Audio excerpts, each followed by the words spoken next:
Alang daripada rumah nak ke hati awak.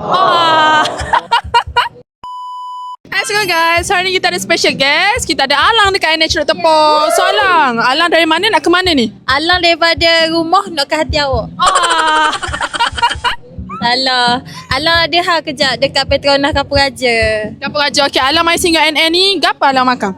Alang makan ketang salted egg dengan benda tah pukat ikan bilis.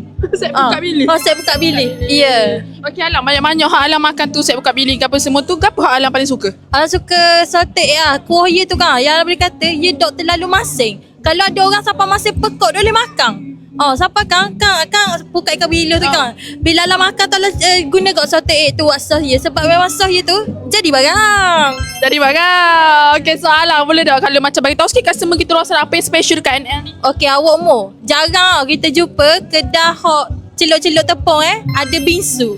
Yang tu memang Alang boleh kata jadi ngak. Lepas tu bila Alang makan, rupanya ada surprise tengah. Tapi bukan benda lain lah. Ya ada jelly belly.